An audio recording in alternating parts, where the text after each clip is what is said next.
Good evening, everybody. We are a couple minutes late. My apologies. We're going to go ahead and call this meeting to order. It is March 3rd at 6:35 p.m. I'm going to go ahead and read our mission statement aloud.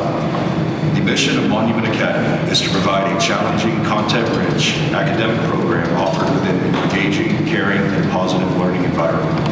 Established on a solid foundation of knowledge, Monument Academy emphasizes academic excellence, respect, responsibility, character, and exemplary citizenship. Would everyone please rise for the pledge?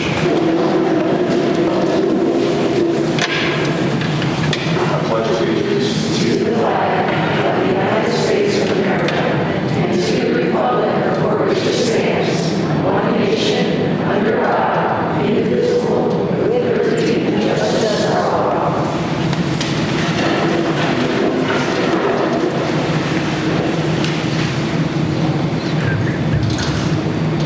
All right, moving into roll call. Mr. Buczkowski.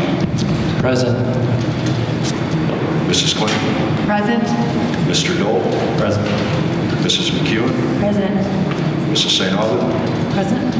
And for the record, Ryan Graham is present. We have a quorum. We are going to proceed with our agenda. Board, do we have any additions to the agenda tonight? Seeing none, then I will call for approval of the agenda. Is there a second to that? Second. Any further discussion on it? Seeing none, we will move the agenda forward without any opposition, and that will move us directly into our business tonight. So, as everyone can see here tonight, we have some wonderful guests that have taken their time to come down and speak with us this evening. To tee this up for the community, we have dealt with a couple of issues at Monument Academy over this year in relation to threats. And as some of you are very aware, back on December 13th, we had an alleged threat that was brought against this campus. What we learned through that is we did have some areas of improvement that we needed to take in the way of vulnerabilities, and that is what is opening up this discussion tonight, to have a further dialogue with the community, of course, and then with our panelists and this board to talk about the idea of potentially having armed staff, armed personnel inside our campuses. So with that said, I'm going to go ahead and make a quick introduction of our panelists tonight. I'm going to start down here with Miss Angela Duca. She is our assistant principal, and as of January, she was tasked with being the leader of the threat assessment team that we've established as a board. Next, we have Mr. Merlin Holmes, who is our chief operating officer. We have Brad Miller with the Miller Law Firm, who is our legal counsel for the school. Next, we have Laura Carno, who is our executive director for FASTER. We have Brian Ray, who is the superintendent for the Peyton School District 23. And then last, I'd like to introduce you to John Castillo. I had the opportunity to speak with John before tonight's meeting, and I'll tell you, this is probably one of the most courageous men I've ever met, and I applaud him for being here tonight and taking the time to speak with us. So thank you to each of you for doing this. So with that said, let's go ahead and kick off, and if each of you want to start and just give a little presentation on what you do and what your role is, and talk about what we're trying to get into tonight with the FASTER program. Well, I will go first and be brief. One of the things that you've heard me talk about before is that I think as an organization we should always be thinking about continuous improvement. There's been a lot of good procedures on this campus, and as Mr. Graham mentioned, when we go through experiences, we find opportunities to improve even further. And so I'm very interested in tonight's discussion. I'm so thankful that our special guests have come to share their knowledge and their stories and their input to just help us in our community conversation. I'm also excited to hear from our parents and community members on your thoughts on some of these ideas and how we can improve and continue to make this campus the best, safest place that it can be. And so I'm really thankful to be here tonight, thankful that all of you came as well. Hi, thank you. I'm Brad Miller. I'm a lawyer here. My mother-in-law's name is on the road outside, Jane Lundeen. I've been a close fan of Monument Academy for years and years, and watched it grow and been able to be a part of this expansion. I'm just delighted. I'm also legal counsel in a lot of places, including District 49 up the street and several other school districts. And so I kind of do work on both the charter school side and the school district side. I recognize as a lawyer, I'm the scum on the soles of most people's feet. You know, we're money grubbers, and I'm not immune from kind of reputation just based on the work I do and the places that I work. I get that fully, and it's all about, you know, the bottom line dollar. And I was thinking about that on the way over here, and it occurred to me that I should bring up the issue of insurance, because part of what I'm here to represent is, you know, risk.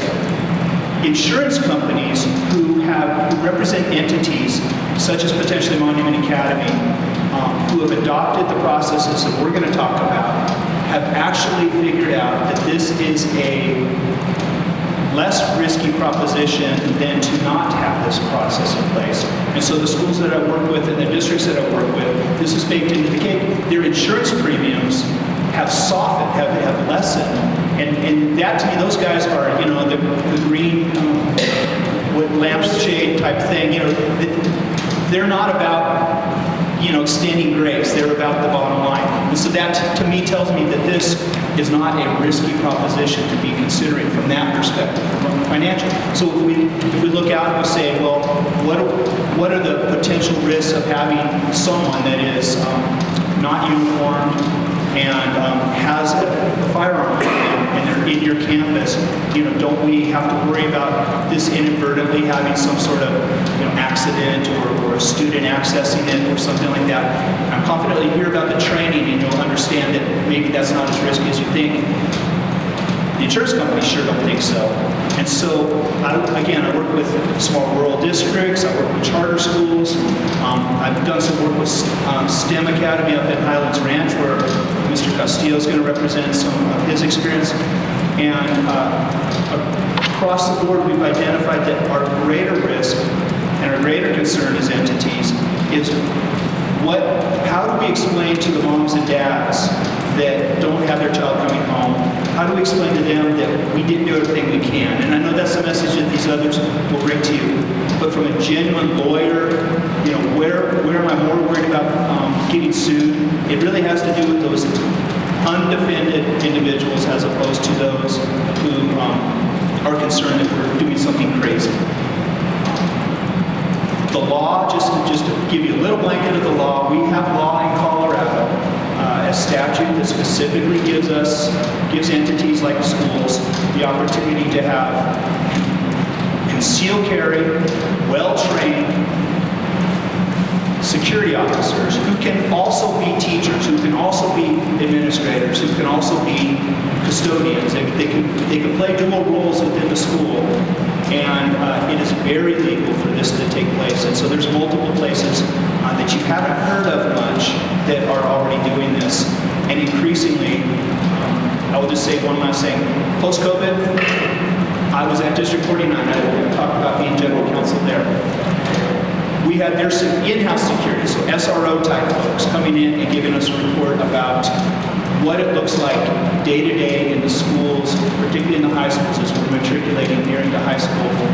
And the sorts of safe to tell and non-safe to tell, organic sorts of reports and concerns that are coming up have just magnified post-COVID in so many ways, and we can all talk about the baseline for that. But it is a very real phenomenon. Self-harm has really increased, but so has externalizing some of these feelings, and so we're seeing more violence in schools. Just today, 2 of my schools that I work with had to close completely before they opened because of very serious risk threats. This is occurring with great, sort of great repetition. Thank you. Hi everyone, my name is Laura Carno, and I'm the Executive Director of Faster Colorado. We are an organization here in Colorado that trains armed school staff. Brad mentioned that there is a law that allows this, and it's 17, 18 years old by now, something like that. So schools in Colorado have been having armed staff on their K-12 campuses for a very long time. At Faster Colorado, we are entering our 6th training year now, and when we came on board, we thought that it's good for people who are carrying concealed firearms in schools to have the training they require. But we thought it was important that they had access to world-class training, not just adequate training. These are our babies and our grandbabies we're talking about. So 6 years ago, we started this in Colorado. Since then, we have worked with schools districts in Colorado. We've had over 250 school staffers come through our training program. We've had more people come through that because they go through every year for their requalification and their subsequent skill levels that you might hear a little bit about next. Our instructors, and this is I think a great comfort to the community, our instructors are all active duty law enforcement instructors. So these are people who today they are training academies. They're doing, they're training SWAT teams. These are the top of the game instructors. And when I say that we wanted these folks to have access to world-class training, this is what I'm talking about. These are people who we trust to train law enforcement today. We train at a law enforcement training facility. And what that does, not only does it help those going through the class feel that they are an extension of the law enforcement community, because that's the fact. If, God forbid, something happens on your campus and law enforcement isn't there yet, our school staff, they have to deal with the situation, armed or unarmed. So it helps cement in their minds that fact.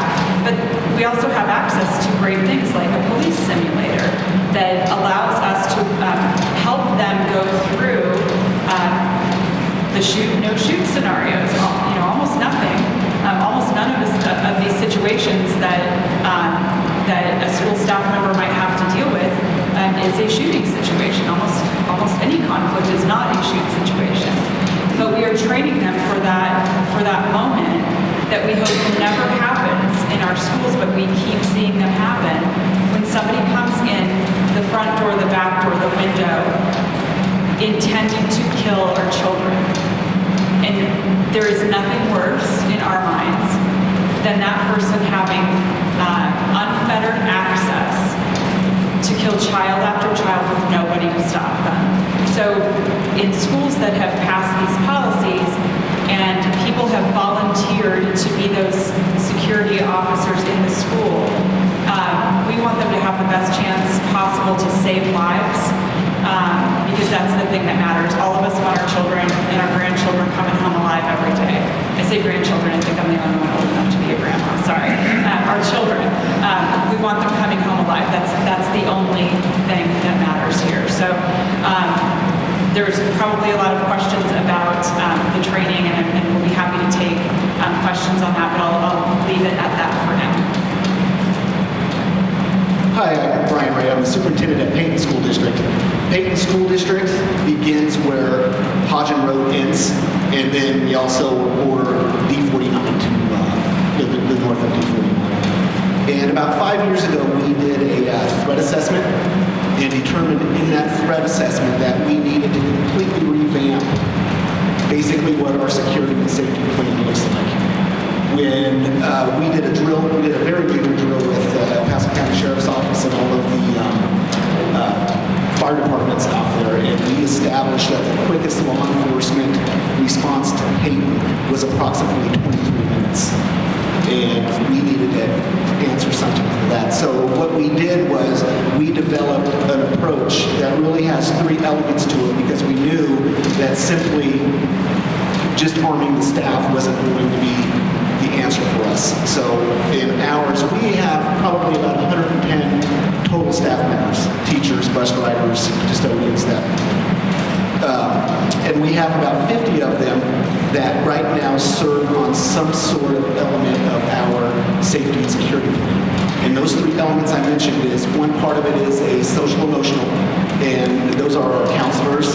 Those are our teachers and staff members who we know that can quickly develop good relationships with our students. They warn us if things are coming up, if something's going on. We have a contingent of staff members who are trained in trauma-type first aid. Every single one of our staff members has general first aid, but we have a contingent that is stop the bleed is kind of what we hear. And then we have another contingent that is our security team, which includes armed staff members.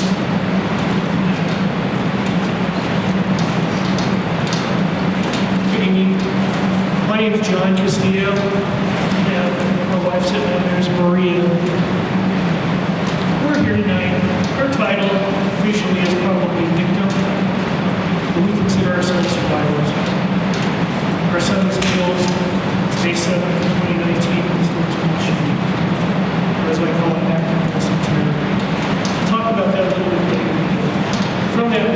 turn activist to protect children, come out and speak at events and speak to politicians at the Capitol to make sure that another family doesn't experience what we've had to experience, how our lives are today. And share that with you later. The importance of it and our advocacy has been quite the opposite of what typically happens in an act of domestic terrorist regime. People really want to go after the guns, things like that they believe they can round up and prevent these things from happening. And we feel just the opposite. As legal gun owners, sportsmen, native to Colorado, growing up on deep efforts here, we know that there's a better way over the Madisons. One of the first shootings I called we're still doing it. The things that we've done in the past, haven't been very fruitful and have worked. So we're looking at a different approach. And, I'm pleased to see that there's so many people here interested in hearing about it because we really do need to look at a different way that is going to grow and keep our children safe. So, that's who I am. This is what we do now. I'll be happy to tell more of Kendrick's story in the event. We'll have a chance to speak later and take questions afterwards. Thank you very much to our panelists. So the way this will work tonight is the board's going to engage in some dialogue, have a Q&A with the panelists, and then we're going to open that up to each of you to come up and ask whatever questions you have for the board, for the panelists tonight. So that said, board, please fire away. Panelists, thank you so much for taking the time to introduce yourselves and all that you do in protecting our children. Obviously, that is our objective here. And as we delve into this deeper, obviously we're here to educate students, but we want to make sure that every child that enters into our campus, whatever campus it may be, is going home at the end of that school day. We will do everything in our power to make that happen. And so this is just another avenue that we can potentially bring more protection inside our campuses. So I will open this up to the board for any questions that you may have.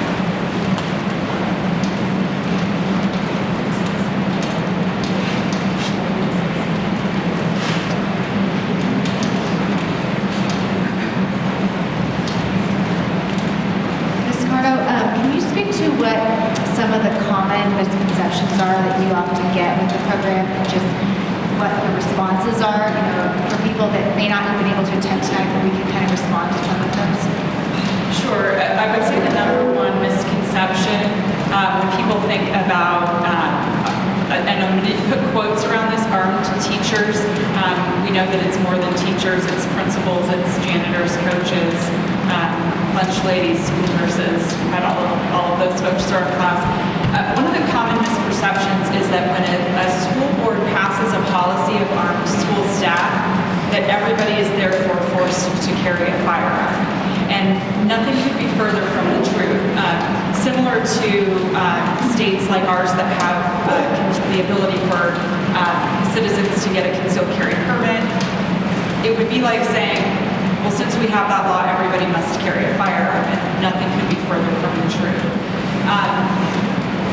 And I'll say the second misconception is, how much could these people possibly know about saving lives because they're not law enforcement? Having met, as I said, 250 of these heroes, every one of them has the mindset to save lives, and I'll tell you how we know. Think about every school shooting we've seen. It unfolds on TV, all of the stories. How many times do we hear about a coach, a counselor, a teacher, a principal, putting their body between bullets and children? We know that they have the mindset to save lives, even though they're not law enforcement. Because they keep dying for children. What we want to make sure is that they have an option and the spectacular training to save children and live to go home to their families. I think about Coach Aaron Feast in Parkland, Florida, who did exactly that, put his body between bullets and children. I also think about Aaron Fease's right to defend himself. He was very familiar with firearms outside the school, but he was disarmed going onto this campus. I think that well-trained people should have that ability to defend themselves, especially when people are coming into your school trying to kill children. So I would say those are probably the two biggest misconceptions. Or if I may, Brad Miller here. I know several people, because I've worked with a lot of schools that have considered and are working towards this, who have military backgrounds, police backgrounds, have already been concealed carry, qualified, and they haven't passed the course. Can you talk about that a little bit? Yeah, very, very good point. So many of the people who volunteer for these for this additional role in their schools have that background. Former military, police on a second career in school. The test that they're required to pass when they go through FASTER is the same test that law enforcement needs to pass to get out of the academy in that skill of handgun proficiency. We have actually added 2 additional shots to that test. So, and it's called the post qualification. So we call it post +2, and they have to pass at 100%.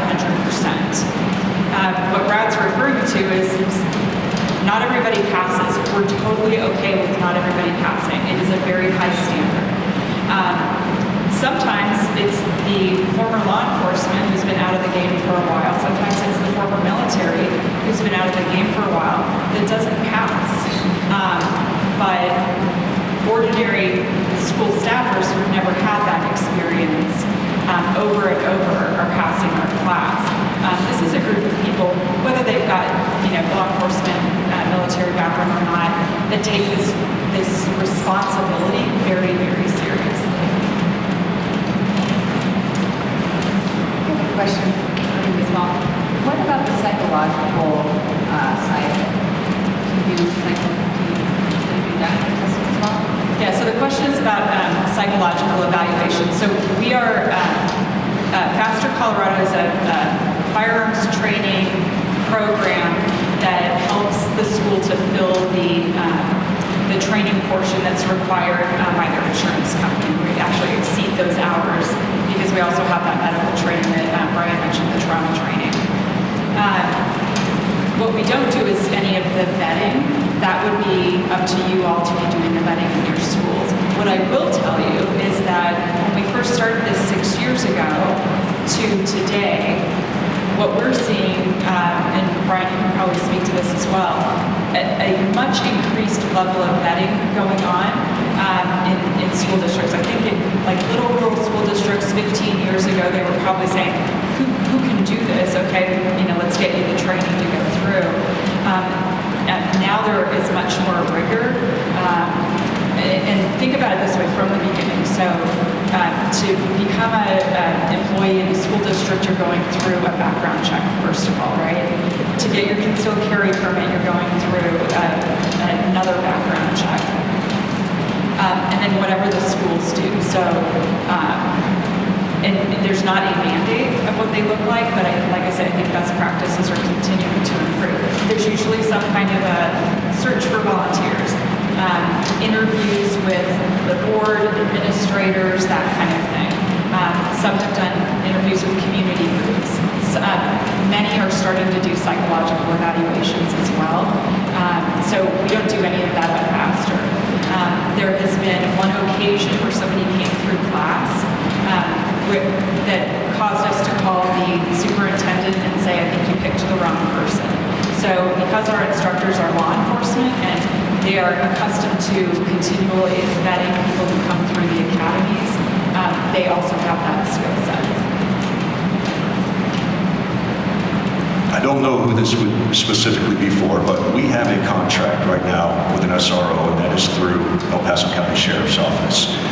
We have one SRO for both campuses, and in our contract, it's very explicit that that SRO can't be called out to other schools, and which would ultimately leave us in a vulnerable position. Our our campus, our west campus is 4.8 miles from here. So if that SRO is potentially at that campus, we're probably talking about, by the time they get the call in the vehicle here, 6 to 8 minutes on a good day. Where we also have the Monument Police Department that is also, it's about 6.8 miles away when I was looking at the distance. So you talk about, Mr. Ray, about it was 23 minutes for the closest response.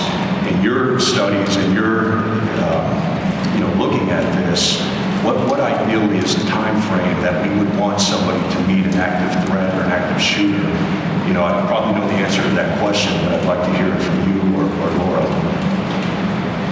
ahead, and then I think Mr. Christie was.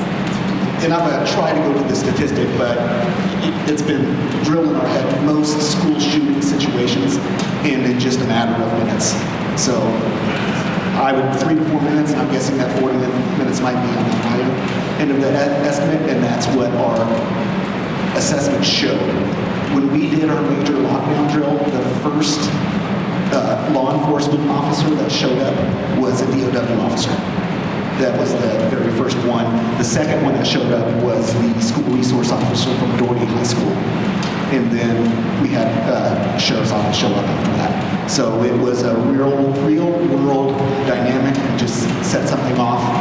They were aware we were going to do it, but we had everybody acting as normal and then coming to that.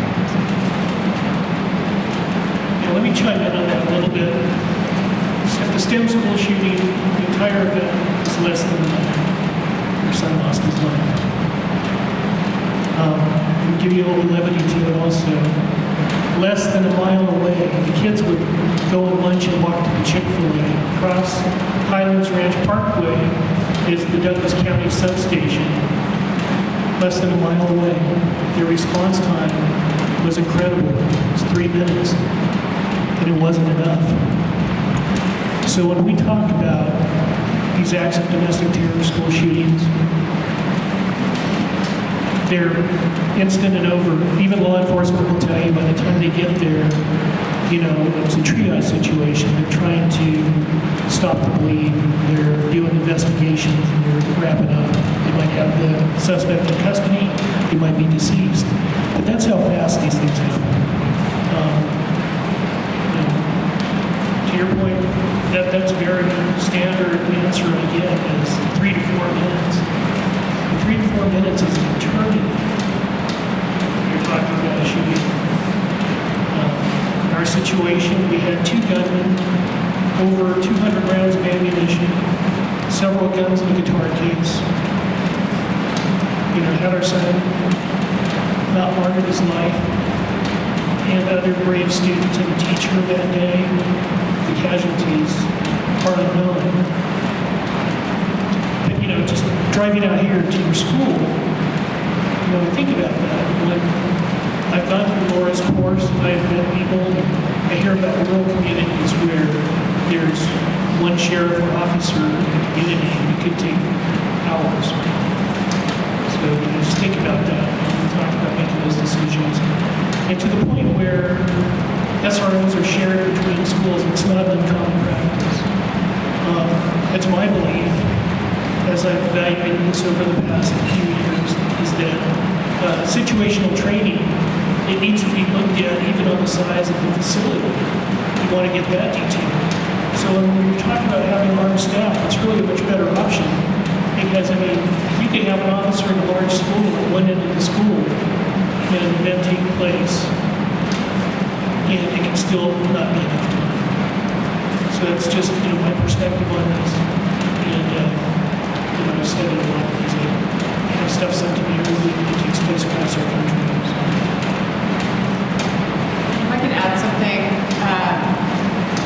every school that has armed staff, one of the first things that they do is they talk to their local law enforcement and talk to them about what they're doing. We bring it up in class, and every single person says, "Yeah, we've already done that." And there are a lot of reasons for that. A uniformed person, we know that person belongs to the law enforcement agency, but we don't necessarily know that about an ordinary school staffer. And that connection with law enforcement, whether it is your SRO, who might be at the building that it happened be in a different building, but linking up with that agency, linking up with other agencies. I think you guys had a fish and game person. Yeah, a fish and game person responded to the test out there in Peyton. And so plugging into that larger law enforcement community is really a part of that. Our staff programs don't happen in a vacuum or in a bubble. I'd like to add just one more thing to all of this, and for everybody really to consider. The uniform SRO is a good thing, and it can be a bad thing. You know, somebody set on evil and killing can study the SRO, knows when he leaves for lunch, knows when he's not going to be there, knows when he goes to another school. So when you're looking at it from a PR standpoint, it's good for kids who are dealing with mental health issues that they have somebody they can rely on and turn to. That's important. But the other half of it, having people who nobody knows that are there to protect, I believe is even more important than something to consider. So just think about those things. You know, that's just from my perspective.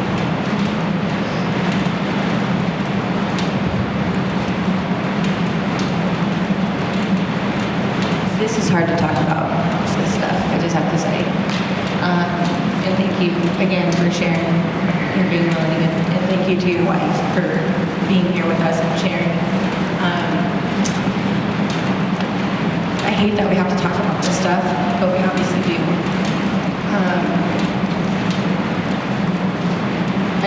As you're sharing, I'm just thinking about these different scenarios and things like happening at other schools, and I'm just thinking, how do you prepare for this? And obviously, that's why we're here tonight. We're talking about this, and we're doing the best we can to prepare for this. But how do we prepare our students for this? I don't look forward to talking to the kids about this kind of stuff. I have talked with them, typically around times when things have happened, because it's there and they're hearing about it, and kind of have to. But this is not an everyday dinner table conversation.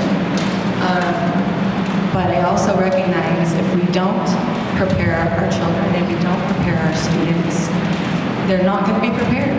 And so as much as, you know, we are here to talk about FASTER and training and what that looks like for the adults, what can we do? Could you speak to what can we do to prepare our children in a way that is appropriate for them, but is also good preparation for them, because this is not an everyday occurrence, thank God, but it does happen, and that's why we're here. So I hope I'm making sense when I'm asking. That's my thought right now.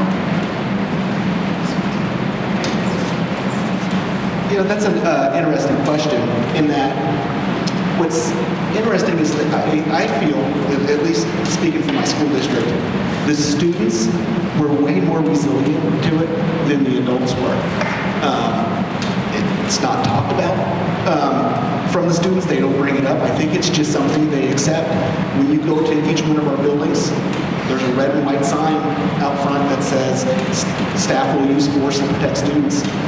And I've never had a student ask me or any of our other administrators about it. And we started our process very much how you're doing tonight with a community meeting and then surveys and went from there. But it's never really have been a discussion for the students, and they've never indicated anything that they are stressed out about anybody. We didn't lose any students when we went to an arms length situation. I'll add one thing. I was on a panel discussion about this topic at the Steamboat Institute a number of years ago. And on the panel was former Congressman Rob Schaefer, who is the headmaster of Liberty Common Academy up in Fort Collins. And it was right after maybe Florida, I think, so it was very much on everybody's minds. And he had such a great answer to a question that was very similar to this. He said, children should have no question that the adults that they're entrusted to are going to keep them safe. Whether that's in our school, whether that's not in our school. whether there are technological tools like LifeSpot, which you guys also use, grown-ups are going to keep children safe. And that's sort of echoed in my mind. I mentioned I have grandkids, and when we have our grandkids, I don't say anything to scare them. We don't have stickers or anything, but they know that Papa and Nona are going to keep them safe because we have that energy about us that we are the ones in charge of their safety. So you guys have those stickers that probably give your students that comfort level. But it really struck me when Bob said that, and children should have no question that we are the ones that are in charge of keeping them safe. So I've heard parents ask questions about should children participate in active shooter drills and stuff like that, and it's up to you all to figure out. But I keep coming back to I just want them to know that the grown-ups will keep them safe. I'll add, came up in an interview with the news after the shooting had taken place that I never spoken with Kendrick about what he would do in the shooting event. And I was a mentor on the robotics team at the high school. My wife would join me there after work and we would bring snacks for the kids and I would help teach them how to weld and fabricate and spend time. In the engineering lab with it, the subject came up between he and I and a couple of kids. We were talking about Columbine because it was the anniversary. And I just asked, what would you guys do? He said, we've been told that we should try to hide. And if all else fails, grab whatever we can, fire extinguisher, do whatever we're trying to find. It was profound. After this event, I speak at things and that question comes up. And I believe, why does it come up? I try to, quantify it. Because we'll go to a sporting event. I'll kick on the Super Bowl and show the Coast Guard circling the ocean. And people being checked as they go in to watch a sporting event. We'll walk into a bank. For Pete's sake, during Christmas, went into the Apple store. They had armed police making sure you have on, a mask. So in our society and in our lives, we've come to accept security around us. But yet, for our most vulnerable, even our places of worship, they have security teams. When we send our kids off to school, and we have gun-free zones, and we don't talk about it. We don't want to scare them. We don't want to hurt them. But yet they're very aware. They're so connected with technology, And we need to change them. They need to know that they're walking into an environment that's safe. Safe as anywhere. Parents need to know that too. That's why we advocate. That's why we go and we try to change the way things are. No kid should have to go to school and be scared. Think about if they're going to lose their life or not.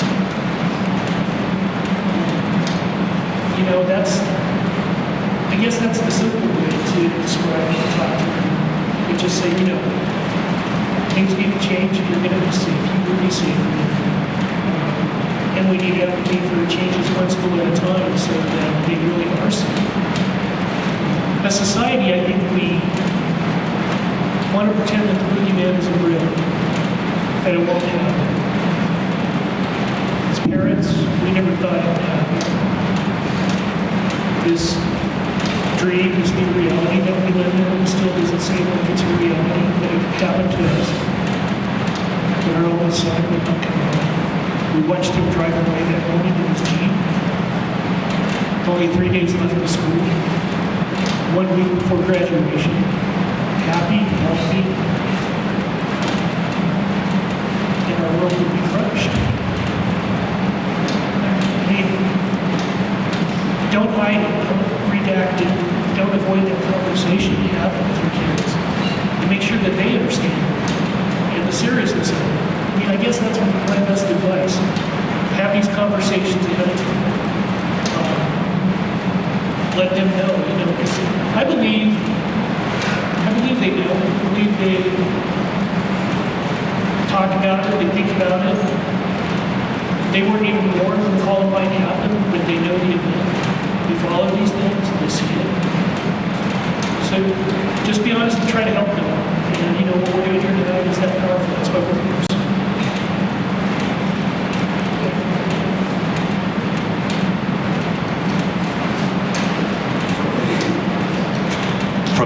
logistics standpoint, again, I don't know who this question should go to. The training that happens, obviously, these individuals are taught that this is a concealed carry. Nobody else in the school is aware of who those particular individuals may be. But this is not something where a gun is being left in a purse, locked up in a safe or something, where individuals can have access to that. Can you speak to that? Yeah, I'd be happy to. Big part of the training, and as Laura mentioned, if we have any folks that don't make it through, usually it's because of not necessarily psychological issues, it's because of gun safety handling issues that the folks at Faster don't feel that they are handling their weapons in a safe manner. What our school district did, we got a grant for it, is that all of our armed staff members have digital safes in their car. So if there's a situation to where they have to disarm themselves, they can go to their car and do that. No one leaves a weapon on site overnight. So if we have another situation, we have safes throughout all of our buildings that they can put it in. If for some reason they needed to disarm themselves during the day, they get injured, something happens, they have a spot that they can put it in, or if they're leaving, they can keep it in their put it in the safe that's mounted in the car. Other than that, they're totally concealed. That is the one of the things that we strive for. Our armed staff members are not known to our other members. The way we set up our training, the way we do it.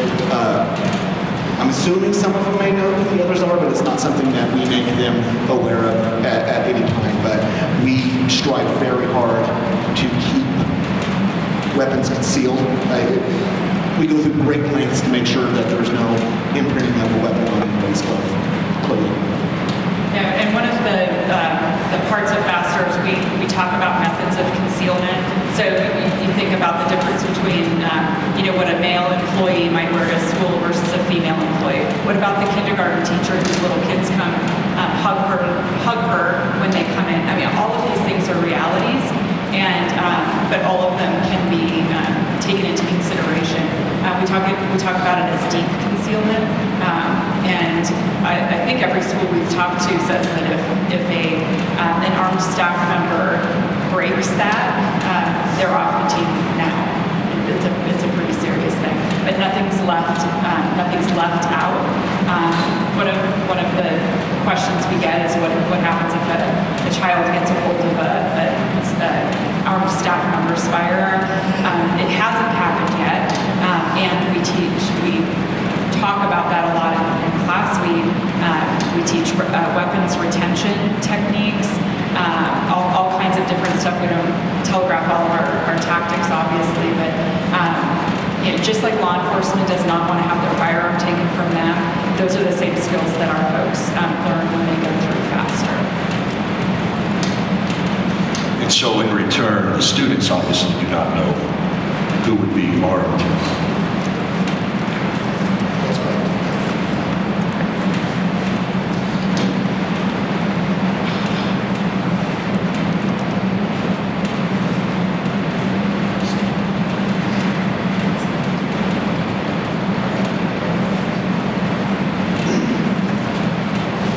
Laura, there's a question for you. And to a large degree, I already know where I stand on this issue in terms of supporting the security for our children at both campuses. We're getting ready for a big fundraiser here coming up in April, and this will be hopefully a topic that can further elevate the needs of that fundraiser. Speaking to that point, could you give us a little information in terms of how long is the training? What are the associated costs to send somebody through that? And then I'd also like to know, has anybody experienced individuals who have started out in the program and then find that they want to remove themselves from the program after 6 months or a year or whatnot, after carrying within the school? What type of retention is the program seeing? Okay, great questions. First, the cost. So I'll tell you what it costs us to put somebody through a class. Brad talked about the insurance requirements and every municipal insurance company says if you have armed staff, that's a little extra something. You need to know how many people you have, and they must get this training. So the initial training, and I mentioned that we exceed those requirements, that initial training is 3 days. It feels like 3 weeks, true? It's a very intense 3 days. And for us to put that on cost about $1,000. I mentioned in the beginning that we want people to have access to this world-class training, and most schools, especially those just starting out a program, they just don't have that in addition to making sure everybody has the right firearm, the right concealment, practice ammo, all of that stuff. Our organization raises private money so that no school is ever kept from this training. And if you picture the outside borders of the state, these little bitty school districts that bus kids in for an hour in every direction, that have 100 kids, one school, K-12, they just don't even, they can't come close to having this kind of money. But we don't want them just to go get their hours shooting in somebody's backyard. We want them to get this training that's specific to school staff. So we have schools that started with us back in 2017 that all of them still come through on full scholarships. One school, we actually look for ammunition donations to help them because we shoot about 1,000 rounds in that 3 days.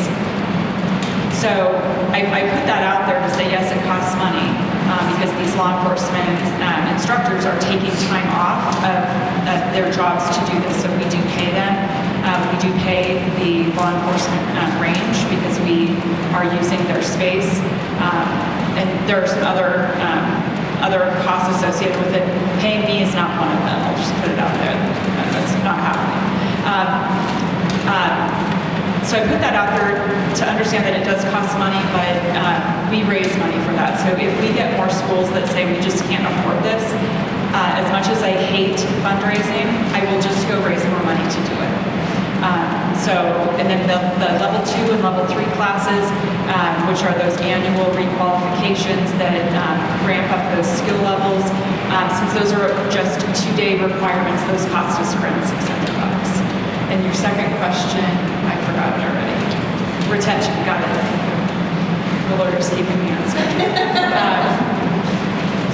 So I don't always know the answer to that question because we might have a school that has 10 people on the team that initially comes through and 9 come back the next year, but I don't necessarily know if it was somebody who opted out of the program, it was somebody who maybe is on maternity leave and is temporarily not there, somebody who moved to a different school. So I don't know the answer to that question.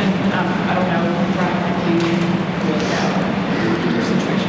Usually those that make the team stay on the team. On occasion, we had one individual that had to have rotator cuff surgery. So during that time of recovery, they would not carry just for safety reasons. But that's about it. The retention is pretty high. So obviously tonight's a discussion. We're not taking any action on this. Before I ask my question, Ms. Duca, Mr. Holmes, do you have any questions?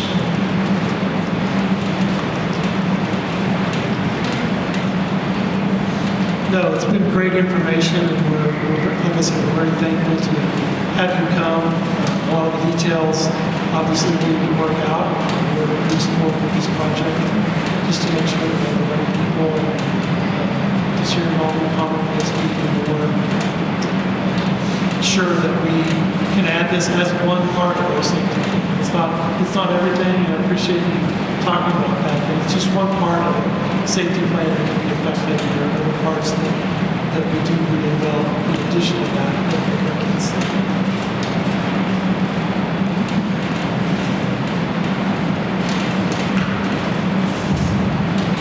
Ms. Duke, I think this question is for you. As you move forward with our security assessment team and whatnot, what would the school do to bring in a consultant or whatnot to assess our campuses to better understand what we would think would be our minimum needs in terms of concealed carry? Is there is there an ideal number of staff? Is there a resource that comes out and helps to, again, assess our different campuses for that need? I don't know the answer to that. I've never had that experience with having a consultant come in and take a look. I think it is an excellent idea. If it's something that we can do, I would really support that. I think that just to have some experts take a look at what we're doing, fill in some gaps, I think that would be great. Just follow up on both Laura and Brian. Do you have recommendations? And Brian, how did you handle your district in that assessment? And I'll just add to what Mrs. Dukas said, I think there are experts out there. There are other charter schools who've adopted this program. They have experts that can come and just walk through our processes, look for areas of vulnerability. In fact, I talked to one a couple of months ago that probably do that for us for free. Just come in and be part of our team to make sure we're setting up the process correctly. And obviously, part of that bandwidth of resources as well. We had a couple of members of the El Paso County SWAT team walk through our building. Some of those members just happened to be some of our former school resource officers, so that way we knew. Some of the officers that they use at Faster have walked through our building to see what some of the vulnerabilities were and what we needed to watch out for. And I don't want to put you on the spot, Brett, but I think you walked through one time also and did a threat assessment of all of our buildings. Is that correct? So while you're here. Yeah, Laura, can you introduce Brett? Yeah, Brett Titus is with LifeSpot. LifeSpot is an app that is in many of the schools that Faster is in, but it's in also unarmed schools. But it's an app that gets law enforcement notified that something terrible is happening. Within 6 seconds, it notifies. You're going to turn it on? I was going for it. He's good. I'm outside the gym. But it notifies law enforcement, 911, medics, the other staff members of the school. Am I missing somebody? That something has gone on. The app geofences your campus, and so every staff member that has the app on their phone, if they do the swipe and say something terrible is happening, law enforcement in 6 seconds not only knows that it's happening, but where in that geofenced campus area it's happening because there's GPS on every phone. It further, with armed staff, there's a different icon for armed staff. So that as law enforcement's responding, the commander can say, it looks like it's happening in the gym, and there's an armed staff member moving that direction right now. So it is unbelievable. Brett was 20-something years, I get the number wrong all the time, 20-something years with Denver PD, K-9 SWAT, and as he was retiring, he said, we gotta be doing better. SWAT gets there well after all these terrible things have happened. And he saw those communications delays, not through anybody's fault, but just the delays. So now that we all have cell phones, now that they all have GPS, his team has created a great product. So we end up in a lot of the same places. So I asked Brett to come tonight just to kind of hear this discussion. But back to the numbers of people. Because this question comes up in class all the time, what's that ideal number? What our instructors say is ideally, if you could have one person per hallway per floor, that's a good start. So that if something's happening there's somebody very close. So, and most superintendents that we've talked to in class say that when they figure out through whatever the assessments are, how many people they think they need, and they look for volunteers, they typically get plenty of volunteers. And we commonly hear, oh, I didn't know that Mrs. So-and-so was a concealed carry holder for the last 15 years, because it's not something that people usually talk about. So, but one person, if something happens, is better than somebody driving from 20 minutes away. Ryan, I've got a question for you on this. How have your educators and other staff members that are not engaged in the FASTER program, how have they responded to this? It's been very well accepted. You know, we did surveys with the staff, and you are going to have a couple that just, whatever their belief system is, they're opposed to it, but not to the point to where they're out the door and say, I'm looking for another job. That is what we encountered. I think over the course of the whole thing, we had one person who served on he was a member of our district advisory committee, and it was a showstopper for him, but in the hindsight, that was the only one person that I could think of that said they got time out simply because of the large staffness.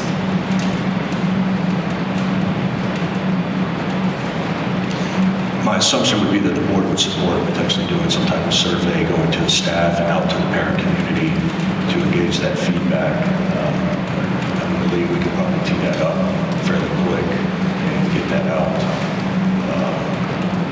Mr. Ray, if you would be willing to potentially share with us what was on your survey.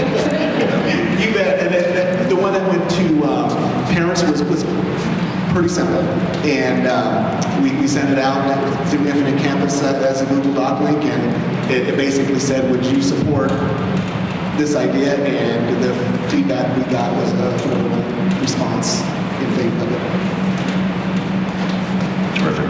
There's a reason that we like Peyton to be on these panels, because they've got their procedures. Almost every time we have a new school that contacts us about training, with Peyton's permission, we connect the two superintendents, because why reinvent a wheel when you're trying to come up with your policies and procedures? We love their social emotional team especially, and not every school has thought that all through. So I bet he's happy to help. I'll just add that as your legal counsel, I'm going to insist that you have a very conspicuous process, and I'd love for it to involve surveys. When we look at our district relations, we're going to need to make sure that we're very clear with the district, our authorizer, with whom we have a contract, that we're moving in this direction. Our contract will permit us to do that, but we still don't want to do this in a vacuum. And there's obvious deterrence sorts of considerations that you're thinking about. If we have those red signs up, that sends a signal. But we really need to signal to the whole community responsibly, because there will be people that have concerns, and you can't just blow past that. Thank you. On the lines of insisting, what else would you insist upon?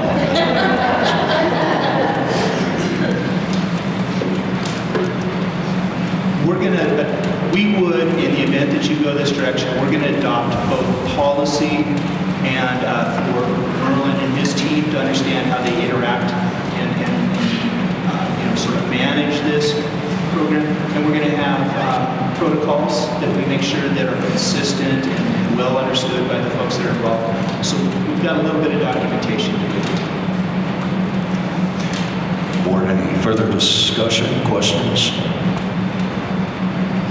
Seeing none, let's open it up to the community. And if anybody would like to come up to the mic and ask any questions that you have.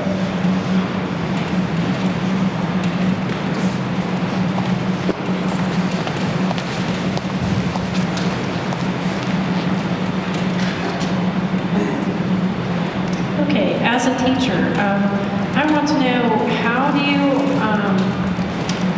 vet the teachers? What would be your process? Have you thought about any of those kinds of questions yet? We have thought about those questions, but going down that path and coming up with a process, no. But I would defer that question to one of our panelists. If you have some ideas, obviously, Brian, you do, having been down this road, but that's a very important question for the vetting process.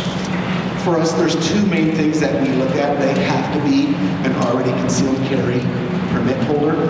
They have to be on our staff for at least 1 year before they be even interviewed for the team. And just as working in the school, you get a pretty good idea of somebody's, panic status when things are going well.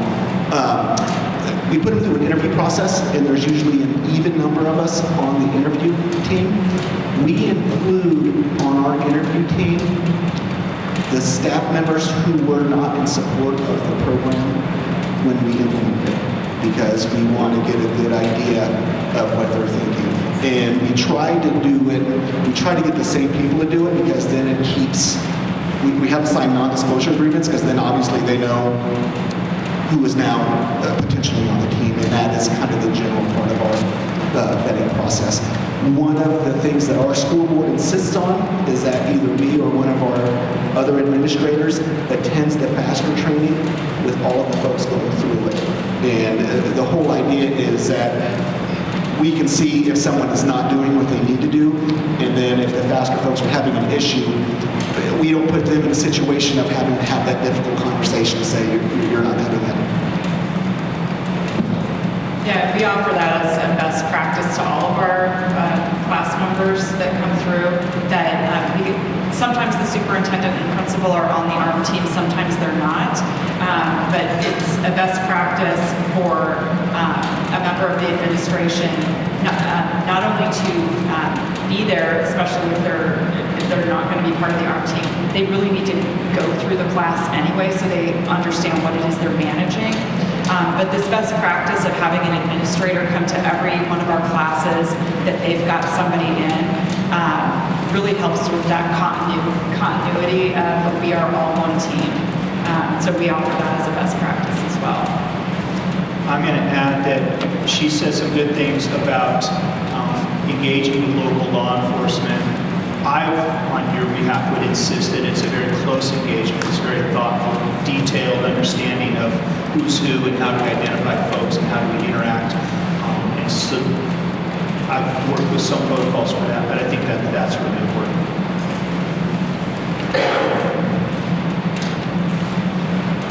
Were you thinking about East Campus only or East and West? So I'm going to speak on my behalf. If this was a program that we move forward on, I would very much want to see it at both campuses. It would not just be one campus or another, and that would be in agreement with the SRO that we currently have a contract with, and making sure that everybody's on that same page. And then this would be to our FASTER executive director. Could you explain how a 5th grade teacher would conceal carry? If I told you how a 5th grade teacher would conceal carry, then you might know how he or she was concealed carrying. So rest assured that we do. So Brian says that these are people who already are concealed carrying. So these are people who have already gone through that figuring it out. As a concealed carry holder myself, and I have not been granted permission in the school building, so I'm not concealed carrying at the moment. There are many, many ways to do that. Are you talking about specifically about a woman doing this? Our female students, and I will tell you, that you dress for your concealment. So it might not be the exact outfit that you would wear today. There might be some new styles that you would be trying out, but there are lots of different places for a person to conceal. And I'd be happy if we're talking about one-on-one discussion. I can give you ideas, but there are lots of ways. Do any schools have the safes in the classroom, like in the teacher's desk area or anything like that, to hold the weapons? Not in our schools. Yeah, let me tell you how our instructors teach why it's always concealed. If you're in a situation where you need the firearm, if you have to go fight your way back to it, lives are going to be lost. And so they would say it this way, speaking for our law enforcement instructors. It's the same reason that cops carry their firearm on them, is because when they need it, and they don't want to have to fight their way back to get to their gun, which is why it's on their person. How do the elementary teachers keep the children off of them? Because it's huge, and that's a relationship built. Your past two questions have been just discussed amongst our staff at length. When it comes to our female staff members, until we started the process, I did not understand the struggle. It is real.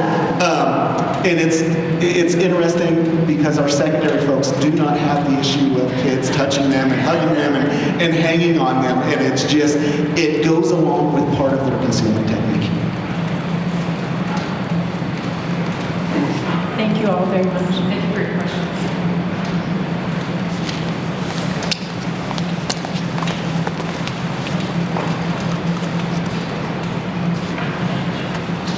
This is more of a comment or a promotion time frame. So for me, my name is Josh Brethauer. My wife Wendy, and I have two daughters at Monument Academy. And ultimately, I just want to say thank you all for your service to our school. I want to thank any staff that's obviously here, because what you guys are doing for my kids, I know, is huge. My kids have grown tremendously since they've been here. So thank you guys. Thank you all for your expertise. 3 years ago, my wife and I, it was laid on our hearts to start Monument Academy Safety Solutions Team. And it was basically just an area where we could come along and fundraise, help the school provide what they needed to provide to prevent acts that we're talking about tonight. And so, once again, appreciate this time. This is huge for my wife and I, and just the steps that you guys are taking. And so April 7th, I want to let everybody know, April 7th is the event that Chris was talking about. It's at Boot Barn Hall. And right now we've got about 120 people signed up. And so we're shooting for 400. And it's about a month away. So we need all of your support. We need you guys to come out and promote that to the parents, obviously, and to our community. We've got business opportunities, sponsorship opportunities as well that are crucial to that piece of it. And so thank you guys once again for that. It's going to be a big night for fundraising for some of the stuff that you're talking about. So thank you guys. Can I ask you a question on that? Sure. About the event? So I just want to clarify, I think I know the answer to this already, but I want to make sure. This isn't an event just for parents at our school, just for parents and staff. We want to be inviting our neighbors. We want to be inviting our business partner friends that we know, or is it just our community, school community? No, this is open up to everybody. That's right. For sure. We definitely don't want to limit it. For sure. So we've got a lot of businesses that have gotten involved already that really don't have anything to do with Monument Academy, right? They're just passionate about our community and passionate about our kids, right? And I will say it's not just for safety. We're hoping to benefit our staff as well through some of the funds that we raise. We've got, personally, I just think we have tremendous staff here. So it's only right for us to be back. So, yep, please open it up to everybody. So, thanks. Thank you, sir. Ryan, may I ask a question? Of course. I don't often get to be 10 feet away from someone who I think is incredibly consequential in Colorado, who's made a major difference. And I'd love to ask John, if you don't mind, tell us Kendrick's story. Yeah, absolutely.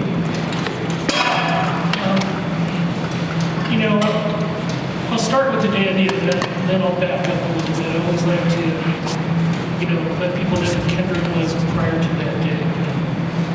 The day was May 7th, 2019, and day started out normal as could be. You know, I would follow, go one direction to work, and Kendrick would drive to school. My wife was off that day. We had breakfast, and he was anxious. I remember we put new tires on his Jeep, and he was excited to show his friends. And I walked to the end of the driveway, and I watched him drive away. I took a picture of him going, and he rounded the corner. That would have been the last time that I saw him in life. Later that day, I was taking a late lunch around 2 o'clock, sitting in a Chick-fil-A restaurant across from where I work, and one of my associates text messaged me and said, "Doesn't Kendrick go to the STEM school in Highlands Ranch?" I said, "Yes." And he said, "Active shooter." I was in disbelief. I ran back to my office and I called Maria right away. And she said, "No, that can't be." And so we turned on the TV. And we were instructed to go to Northridge Recreation Center as a meeting place. And we agreed that we'd both drive and meet there. And we were texting. I was reluctant to call because I didn't want to blow his cover if he was in pain. And the anticipation was just building up, starting to rain. We got there and I saw all of the ambulances and fire trucks and school buses.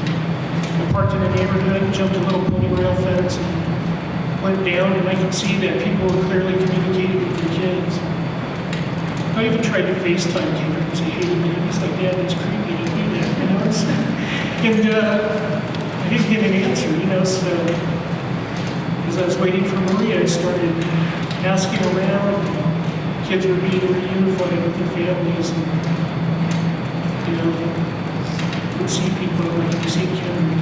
And I remember with the robotics team, we used the app to communicate at competitions.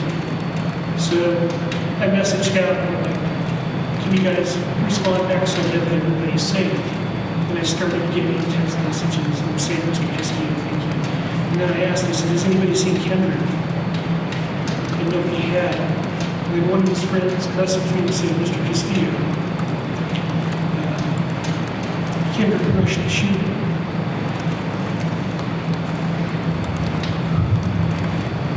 And I thought, well, you know, what does that mean? He's still alive, maybe hurt, you know, so Maria and I found each other in the rec center, and there's a barrage of police officers there. And I remember asking one, I said, "You know, we're looking for our son." He said, "Well, what's his name?" I said, "Kevin Castillo." And he got anxious for a moment, you know, and he's like, "Well, hold on a minute, let's see what we can do here." They pulled us into a racquetball court and sat us there, and then all of a sudden, we didn't know. We think he's at a hospital. They said, "You know, come with us, we'll take you." You know, they worried about the metal detectors. They put us in the car and they rushed us to Littleton Adventist. We went in. Maria and I were this police officer. We walked up to the nurse's station. They said, "These folks are looking for their son, Kendrick."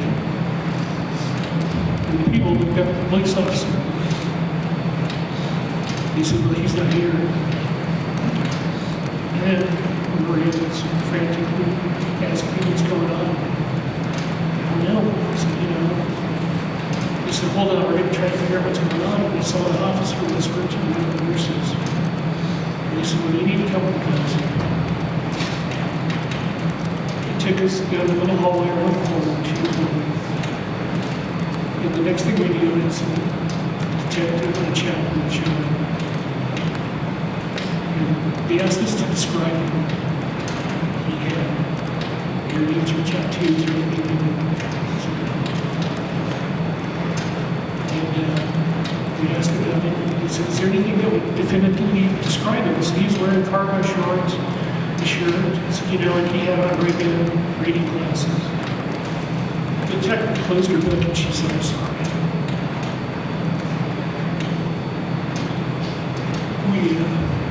Maria wanted to see him, and said, you can't, he's part of the crime scene at the school. It wasn't until over a week later that we saw it in the mortuary. And, that's how that day, that event took place. Shortly after that, hundreds of people from the school, friends, and family showed up at the hospital. They were gracious enough to provide a meeting room. We went up there, we waited most of the night, food started showing up, and a friend drove us home. I think the shock was just incredible. Maria and I, we stayed up all night, just waiting to hear his Jeep pull up in the driveway. Never happened. And the next morning, it was news network, everything else. It just played out from there. That was the most devastating day of our lives. So it took place. But before that, you had to know who Kendrick was. And so, let me tell you a little bit about the event that day. He was in his British literature class. It was the last class of the day. The kids were sitting in the dark watching The Princess Bride because it was less than 3 days left of school. The shooters had planned this killing. They created a hoax to leave the school, to go to a home, to do cocaine and drugs, and videotape themselves collecting the guns. They lit the car on fire. They wrote F Society in the car, put a pentagram on it, and then drove to the school and created a ruse to make the killing. And we witnessed it in court as we entered the room. Murder. The juvenile shooter came in one door and emptied an entire magazine, hitting students in the head, abdomen, legs, putting bullet holes in the ceiling, bullets going through the wall and down the classrooms. The brave teacher in there and another student who was originally hiding jumped and decided that he was going to die. He wanted to do something, tackle that juvenile. While that was taking place, the second shooter had removed the magnet from the door to lock it from the inside so law enforcement couldn't get in, and started to order everybody to the ground so they could execute him. He's yelling out, nobody if we move. And that's when Kendrick jumped in and shoved him against a whiteboard and tackled him, not before being fatally shot. He had two other boys that day, Joshua Jones and Brendan Bialy, who jumped and helped de-arm the shooter. Kendrick didn't make it, and by the time the police got there was nothing they could do for him. Prior to that day, Kendrick went pre-K through the 8th grade at a Catholic school in Southwest Denver. It was just a kid that was full of virtue, love, fostered relationships, loved science, placed very highly in science fair every year when he was a little older. He would help with funerals for people because the church was attached to the school, so they'd let him out of class and he would go and help the community there. He would usher with me and we'd go to Mass. When it was time to find a high school, we wanted him to continue with the Catholic high school, but his love for science and technology took us to the STEM school where they had 3D printers, lasers, and a robotics team. And wanting him to pursue his dream, he worked in aerospace, go on to get an advanced degree in electrical engineering, and later in mechanical engineering. That's what he wanted to do. He was incredible. We had a group of friends that would come around the house. We had the hangout house. People would go there and Maria would cook for them. And the kids would ride his golf cart down the street. They'd play games. It was just so special, everything about it. That's who Kendrick was. He fostered relationships. He loved people, even people he never met, any neighbors. He'd shovel the snow for 2 or 3 neighbors, you know, not for money, but just because it's the right thing to do. Loved his faith. I look at pictures as a young kid, he would dress up as a priest or a monk. You know, he would have fun. Halloween, believe it or not, being a faithful kid was one of his favorite holidays because he just thought it was cool, you know. He was different. He had a passion for learning technology, and then he would turn things off. Being an only child, he would share everything that he had. If he got a new MacBook, he would mess around with it for a little bit, but pass it off to his friends to goof around and play with it. When he got tired of welding or doing his engineering stuff, he'd take his friends in his Jeep and he'd get ice cream and go to Red Rocks because we lived near the amphitheater, or he'd go up horsing into the mountains and then go find a Jeep trail. He's just a perfect kid. He was the epitome of goodness.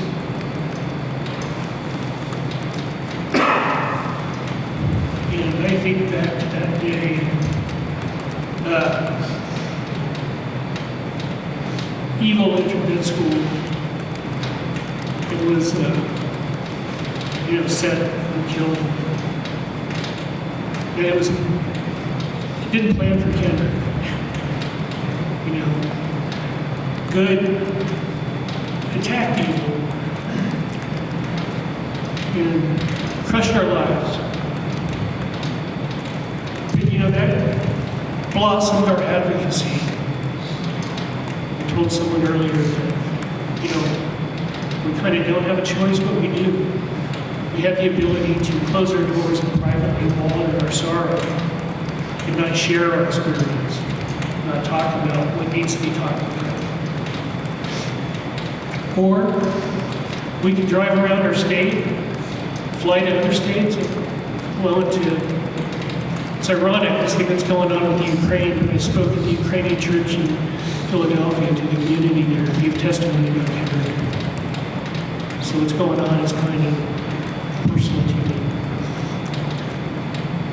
But our loss has brought us to many people. And you being here tonight is important to me and Maria, because it means that people are listening and they're looking in a different way. When evil enters into a room, it's not political. When I give testimony at the Capitol or I'm talking to groups, the murderers, the evil killers, they didn't care about political affiliation. They didn't care about the religion of anyone in that room. They didn't care about race or gender. All the things that are buzzwords that we hear about that divide people. They didn't care about any of them. They just wanted to murder. They wanted to create pain and divide. Kendrick would have conquered that with love. Judge Slade, at the trial, said it best the last day when she spoke to the killer. She said, you know, knowing what I found out about Kendrick, I think that if you had issues, you would have went to him, you would have been a friend, you would have been there for you. But that's not what they wanted to do. And let me just also add, because a lot of people don't know, as we went through the trial, they remained defiant, bragging about the shooting. Over a year later, after sobriety and being locked up in jail, through jailhouse phone calls that were brought up in court, hearing that just rocks you to your core. This is real, people. This is real. And we care about your families. We don't want anybody to be worried about them. Your children. We have pictures of Kendrick, memories. Think about your kids, ask the questions. Be glad that you're in a school district, in a school that cares about bringing up these things to protect your kids.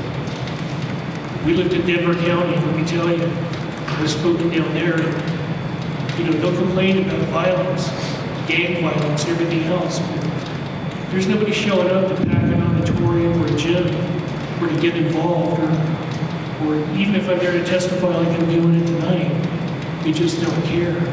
Believe it or not, Maria and I talk, and most of it comes from the students themselves. They're advocating for themselves. They don't even have parents doing it, or school board members. So when you leave here tonight, I hope that you go home and feel proud that you're in a community, in an area where this conversation's taking place. Whatever your views are on it, trust me, this is a positive thing. And the hard thing about it is, because it's a safety thing, I can't go and post about this or any other school that I support that's doing this. It has to be done in silence so we keep people safe. The system really is slated towards, bad things happening. So be strong, share this message. You're welcome. I never like to follow John Castillo, but I'm going to. Since the day that I met John and Maria Castillo, and Maria gave me a wristband honoring Kendrick, I have worn it every day since then. I feel like Kendrick is the spirit behind what we do. We are training adults to protect children so that nobody else loses their brave child who gives his life for his friends.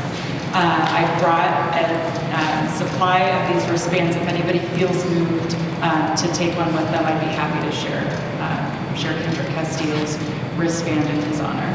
Thank you for sharing your story, John.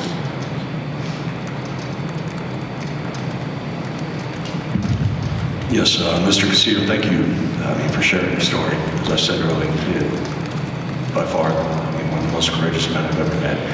To be able to go around this state and relive that story time and time again. Your strength and your courage to at least me, I'm sure this board tonight and everyone in this room is palpable. We're truly honored to be in your presence. And Maria, thank you. Thank you very much. If you folks get a chance, we do have a Facebook group page for Kendrick called In Honor of a Hero, Kendrick Castillo. If you want to know more about him, we post photos of him, anniversaries, things like that. At the Celebration of Life, I asked people in the community to live and be like Kendrick. What I mean by that is, we don't want to teach our kids to rush shooters. We want them to build relationships, to be virtuous. That's what's going to make a difference. It starts at the home, and it fosters things. Make sure your students are involved in enrichment programs. Kids in your school are involved so they don't go to a dark place. Get them involved. That's why those programs are there. Mentor them.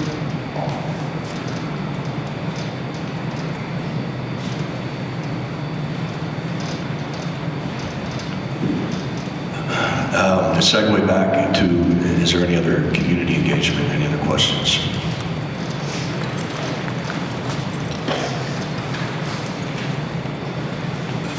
Good evening, my name is Stan Crane. I am a grandparent. I have 2 grandkids in London Academy. Not really questions, just some comments that came from various things along here. I'm not an expert in anything, but I don't have a military or law enforcement background, but I do have now about 10 years of experience and training in church security and some of those things. And I worked in particular with some very high-level teams. One thing you guys are talking about, and you're talking to kids, preparing kids, and I don't know if everybody does this, but I know a lot of schools that this kind of do the standard response protocol. My wife actually taught that to multiple campuses of churches we go to. Most of those kids were aware of this, and most of the schools were. It's basically how to prepare, practice, and respond when those things happen. You're talking about the time it takes to get to the schools. And I not only work for church security, I do that as a job for an international organization as well as security. So I've learned a lot of things that are going on. Columbine was mentioned. The response to Columbine changed how responses to schools all over the country. Up until that time, the protocol was everyone come in, group up, let's make a plan, and then address the threat. And that cost a lot of lives.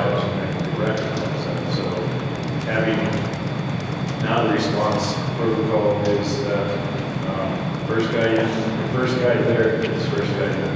There's no way, as that goes, that even steps up a level of having armed staff members, because that 23 minutes can drop to seconds of response to get the right persons there. And I've been through a number of, I'm not an expert, I'm a fire instructor, but I don't, doesn't make me an expert. But I know that good people armed with the right mindset, so we talked about that, vetting, making sure that mindset is key. It's key to saving lives. I know through my training and teaching that most gunfights last 6 to 8 seconds. And it's over most of the time. So if we've got a 3-minute response from the substation, it's over. Have good people, properly trained, properly mindset inside, change that. So I watch not a ton of them, but a lot of different channels, different subject-related stuff. And a question, I don't remember who asked about the female hiding. There's actually a good YouTube channel that talks about that. A lady on there who does a lot of that kind of stuff for her. So anyway, I just wanted to step up. The other thing, one of the guys I became very good friends with on the church that we were at, President Martin's team with him. We eventually went to El Paso as a deputy into Douglas, and he's now with STEMS, the SRO has in school.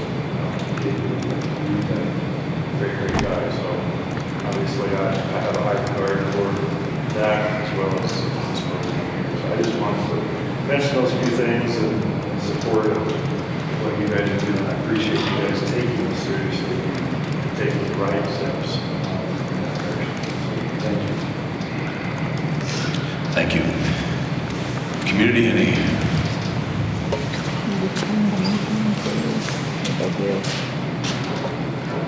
Yeah, just to reiterate that, just thank you so much for doing this. Can't stress enough how important I think this is and the board. And we got a lot going on to make this top priority, which leads into my first question. What does this look like once the board rules on this and they say go? Timeline-wise, how long do you think this takes to implement before we have armed staff? I'm looking at legal counsel on that.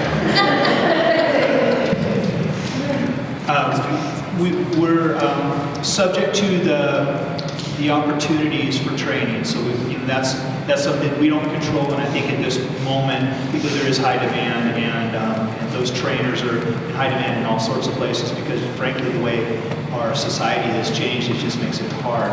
So we're going to be out into the next school year. I'd be very confident it's going to be that long, and probably early into the school year if the board does choose to move forward in the next couple of meetings and after doing some of this backgrounding, such as surveys and so forth. We'll want to establish policies, and that needs to be in part done secretively, because we don't disclose, elements of our security plans, but in part we also have to do public policy adoption. So we're talking months to get that done. That leads into my next question. On this survey, this is more just a suggestion. If we could maybe include some of the frequently asked questions and common misconceptions that we've discussed tonight in the parent survey, so that way they can make an informed response to that survey, and they're not wondering, like, what was that further mean? So just a suggestion. And I guess the next question probably goes to the back. If you can answer this, but when it comes to, I'll say, holsters and firearms, there's, I'll say, a trade-off between concealment and retention. And I know a lot of law enforcement have requirements for retention, level 1, level 2. Is there a requirement for retention, or do we focus specifically on concealment? Let me take that question second. On your question about the frequently asked questions, I'd be happy to share with you. It's actually on our website for anybody to look at fastercolorado.com. There are 2 documents on there. One is a FAQ and one is a busting the myths. Because the same questions come up over and over, so you are welcome to grab any of that you would like to use. We don't train for retention because so law enforcement is different because they are open carrying, and we teach concealed carry. I don't know if you all have policies about retention, but we just train concealment with no retention, right? That's correct. Okay. And then last question I had, if, I know as new firearms come out, I personally have evolved my concealed carry over the years, do they have to re-qual if they like to change the firearm or holster or how they're concealing in order to maintain proficiency? So they qualify once a year, and I should make this very clear for everybody. The training requirements are their minimum requirements. The board, and I'm sure this is the same with your board, every board we've talked to has significant training requirements in between all of the annual training. So that's something that you all will talk about in your requirements. Totally forgot your question. Oh yeah, they're changing their firearms. Changing the firearms thing. How they conceal that. Yeah, so we don't have that requirement. Schools might. Y'all can talk about that. Very frequently, we will have people come through class and qualify on multiple firearms because they get a few different chances to qualify. So they might qualify on several firearms. To your point, for any of you who can still carry, might not always carry the same firearm all the time. So, anything different? No, not really. And I think because concealing can be so difficult that many times we don't recall if it's a different firearm, but many people will use one firearm to qualify and a different one to conceal carry just because of the difficulty in staying concealed. Okay. All right, thanks.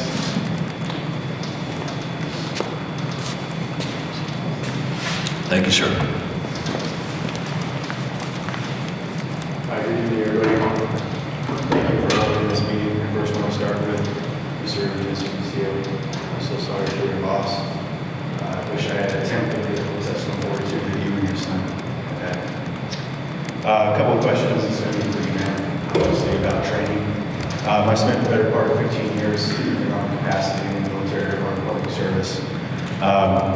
Will the training, or does the training incorporate anything with the actual school buildings in which the staff will be working in, as you can train in one building and the response will be different in the building they would actually be in? Yeah, that's a great question. So in level 1 and level 2, we are all at the range, and we fake, we make up rooms and hallways and classrooms and that sort of thing.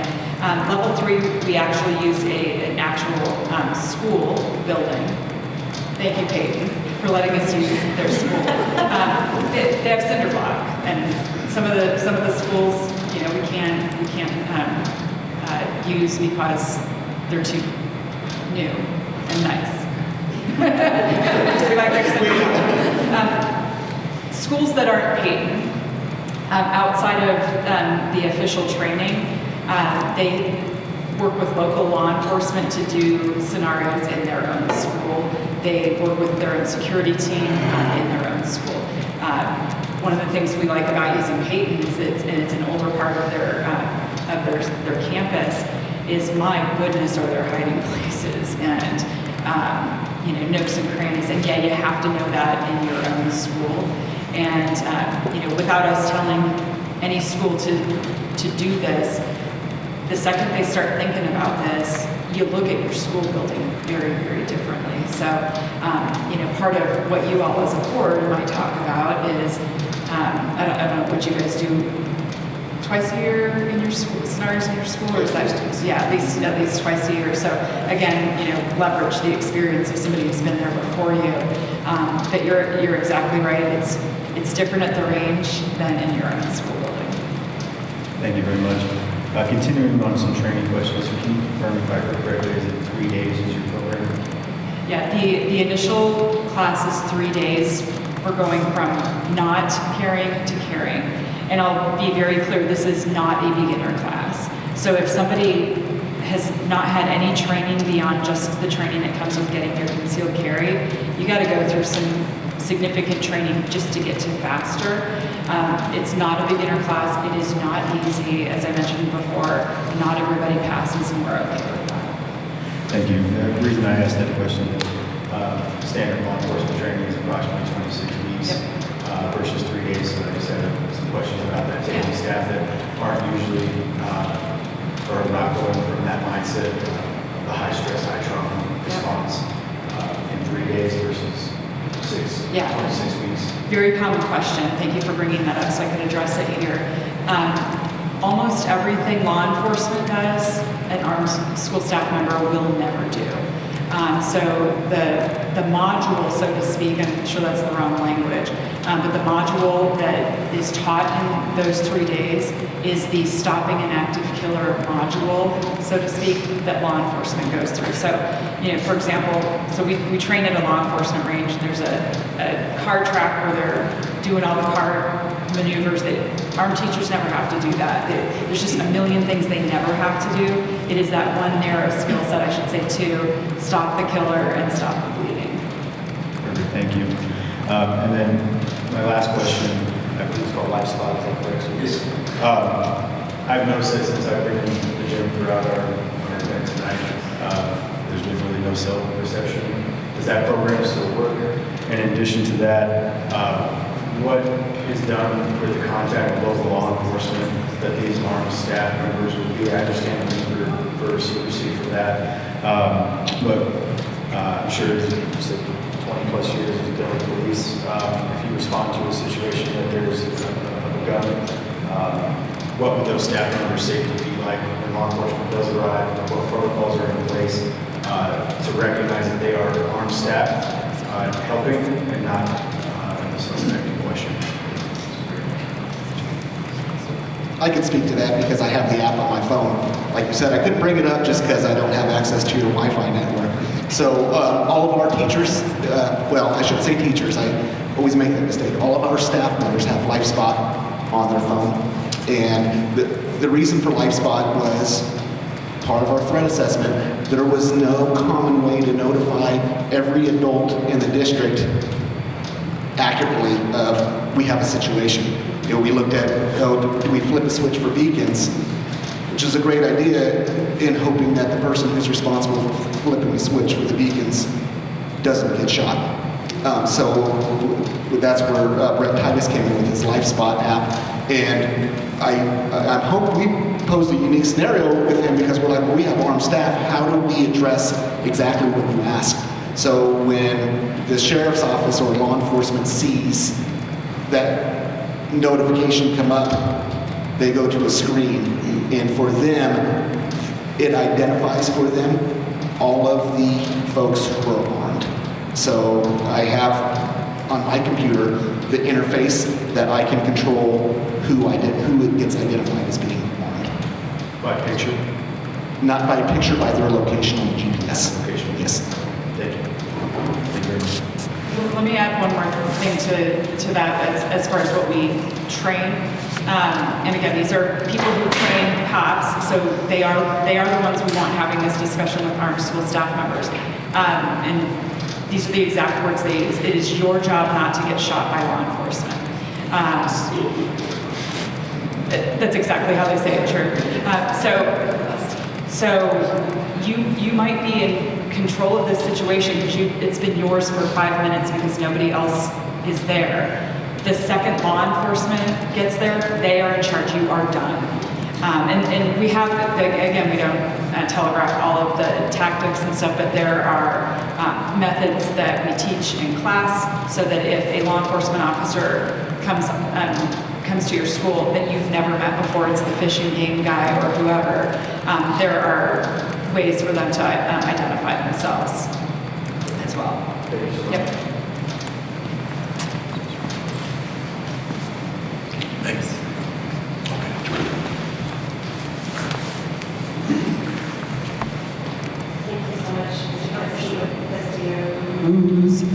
much for sharing your story. I have a good friend who teaches in that classroom where that event took place. And as a teacher, I can remember my very first day in lockdown drill here, because both of my children also attended the school, and it was absolutely, it's infuriating that we have to do these things. It's really, I can imagine that emotion had to have hit you at some point, how infuriating it is. Anyway, it's frightening as a parent to then walk down the hallways and realize what we're doing to protect other kids, and knowing that our kids are also in the same building being protected by other teachers. My question is about the ongoing maintenance. You talked about annual training. What about does that include mental health scanning of teachers? Because I know there's a lot of stress for many of us, and you can pass one day and a month later things can happen. So what is the ongoing process for ensuring safe bearing left? All of our staff members know which counselor in our building to go to. So our particular counselor that our staff member goes to, and I don't know what's going to happen if they decide to go to another school, but we're safe for now. All of them know that this is the person that I need to go to. That person then will reach out to either me, one of our other district administrators, something along those lines. So we know, we have identified a pathway of going, if you're not doing so great, seek out this person. That person then is trained along with our school psychologist to deal with people who are in that kind of a stress that you just talked about. Is the initial screening, is that again repeated when they're going through requalification? Are they screened again? Yeah, so consider, even though I know more than this, consider us, we are the organization that qualifies them on the firearm stuff. That's it. I know a lot about what these guys do, but that wouldn't come through us. We don't go through another rescreening unless we know that somebody is going through something personal in their life. And I wouldn't call it necessarily a rescreening as much as we need to sit down and try to make sure that you're in a good spot as far as being carrying a concealed weapon. It's kind of an interesting thing. I think I would also like to touch on, for us, FASTER is a portion of our training. It's a fantastic program, and they do our qualifications. Our school district insurance goes through the Colorado School District Insurance Program, which in education we have an acronym for everything. So if you hear SIDSIP, that's what we refer to. And SIDSIP offers wonderful training also, and our staff has gone through a tremendous amount of training in that also. So along with the annual FASTER training, we require our staff members to do 24 hours of other training each year. Yeah, I know we've got Stop the Bleed training as well, and tons of connection building going on with our students. So thank you. Let me chime in 1 minute on that as well. I actually participated in the FASTER program. I wanted to go through and see what it was like before I would endorse and partner with them to come out and speak at these events. I just wanted to know what kind of program it was. And as I went through the program, nobody knew who I was. I was just John from Douglas County until the last day that we recognized me and I gave testimony. But I can tell you that with this type of training, there's a protector culture. You have to have it built within you to be a protector.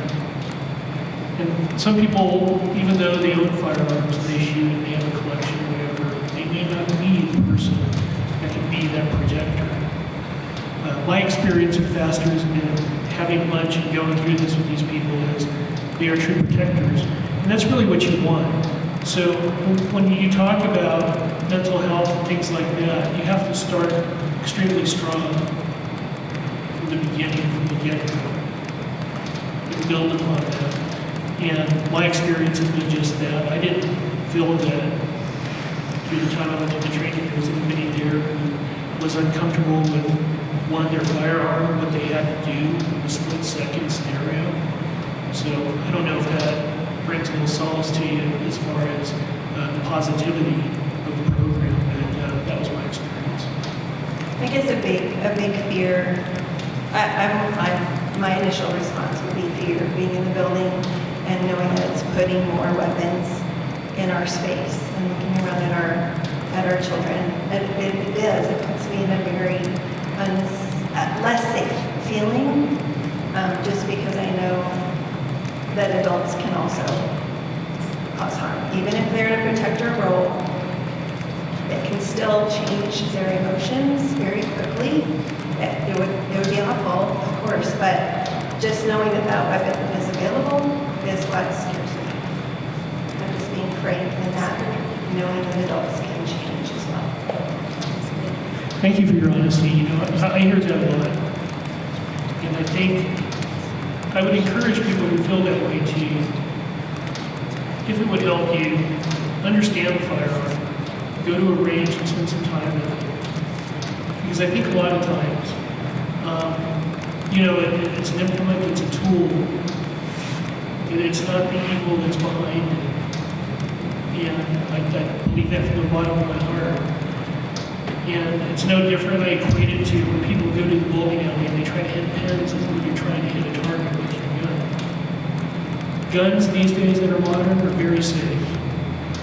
If people properly trained, they're very safe. You know, I heard earlier about the concern of the teacher being hugged by students. You know, there's trigger guards, there's safeties on guns that will never allow that gun to go off no matter how hard you're being hugged or what's going on. I mean, research, look at that, and I hope that brings some comfort to you. But I understand how you feel. I hear that a lot when I talk to people. You know, my wife has become a shooter. She's become comfortable with her firearm, and she knows the safety behind it.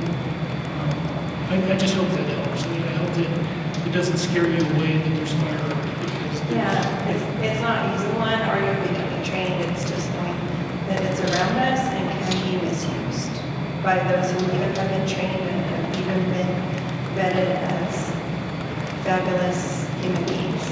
I just know that it can change, and with a weapon in their hands, could be just as destructive as a child who's going through the same thing with a weapon in their hands. So it's not a fear of the actual weapon. That's just my personal answer. Thank you. Thank you.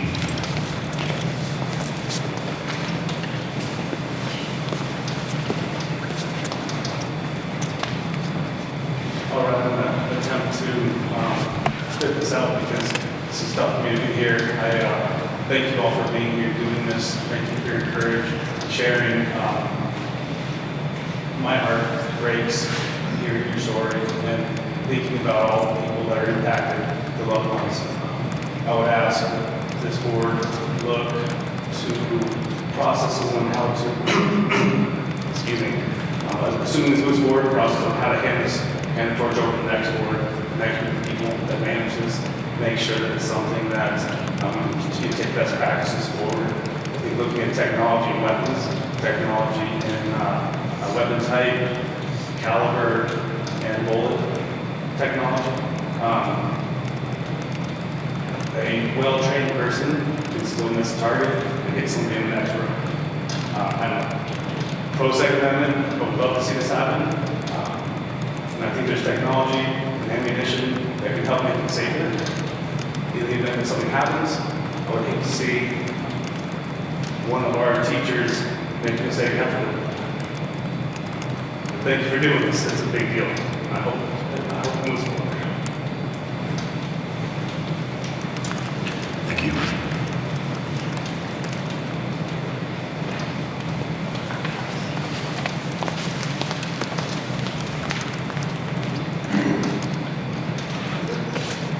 Okay.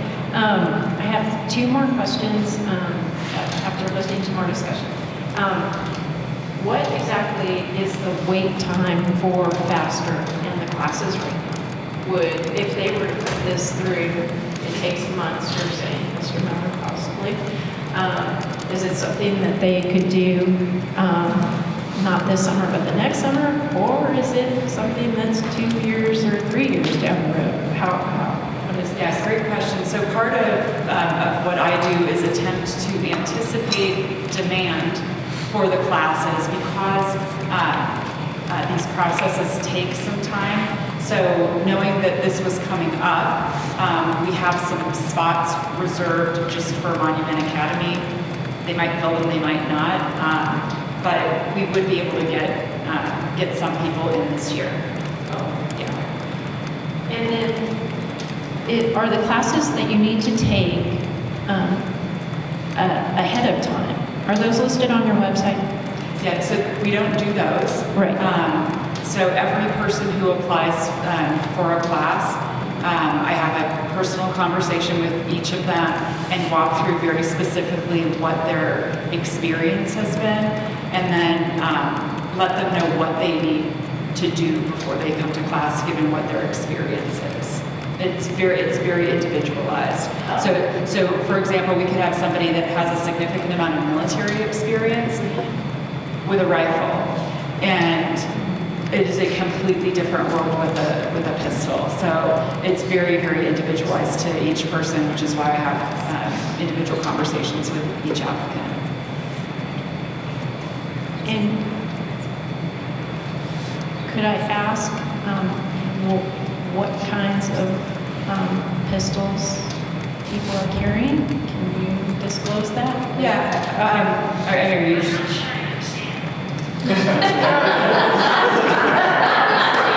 Sorry, that was the lady in my watch. I, on the other hand, understood the question. Are you interested in brands or size? Okay, so our instructors recommend nothing smaller than a 9mm for the same reason that law enforcement doesn't carry anything smaller in their duty weapon. Smaller than a 9mm is it's the stopping power. Somebody talked about ammunition, is that you? And we talked about what is the right ammunition that will stop the threat and not go through a wall. So we have those discussions as well. And it's a best practice. Yeah. Thank you. Yep.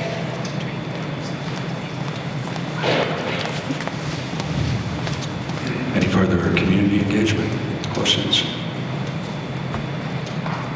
Board, panelists? All right, I would propose that our next step forward would be to develop a survey, go to our staff, and of course to our community, and that's something obviously we can do offline. With that said, Brian, to put you on the spot, if you could send what surveys you used and then any feedback coming from Mr. Holmes or Mrs. Duca, and that's something that we can develop and potentially have out somewhat expedited here in the near future. So, anything further, board? Something that you said, Mr. Castillo, about,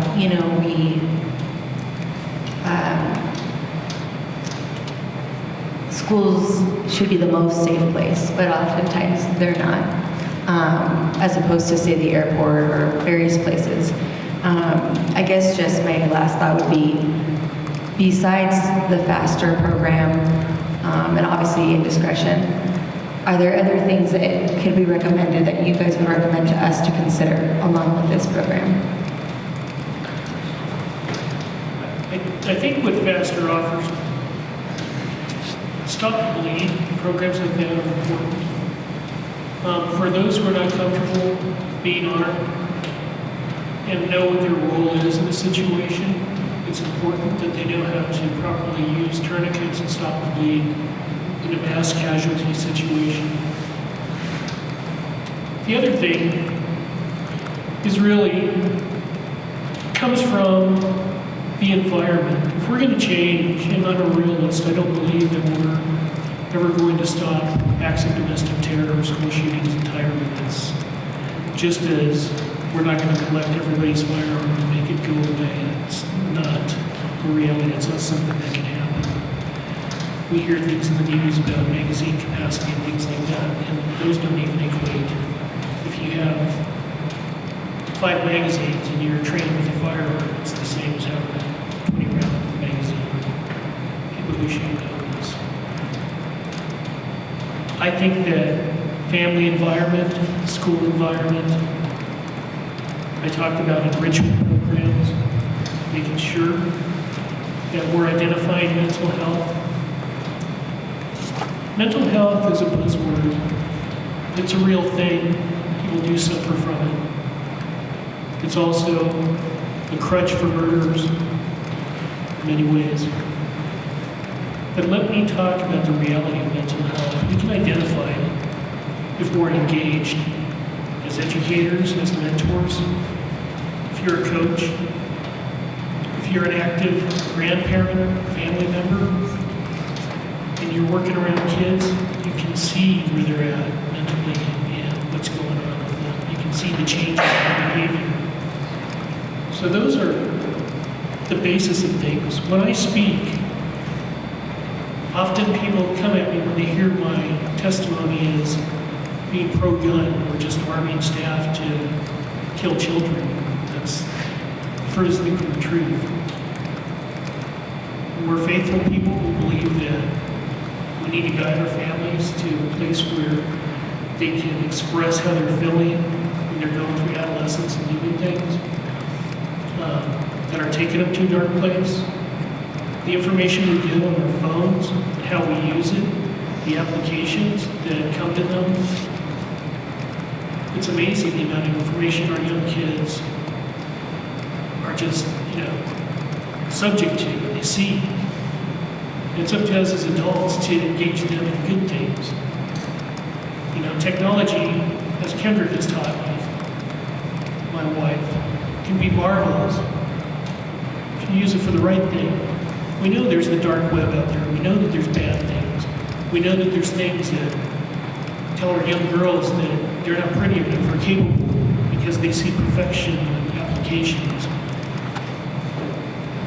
But instead, our society, we want to compartmentalize things. We want to blame video games. We want to blame guns. We want to put physical things like metal detectors. I hear that when smart kids, robotics kids, cybersecurity kids, programmers that I work with are more advanced than many engineering adults that I've encountered in my life.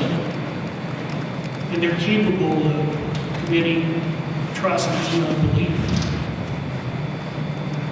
So, my point is, we need human interaction. Applications are good for safety. I love LifeSpot. I think it's a great thing. It should be in every school. I think Laura's program, I'd be thrilled if it was in every school.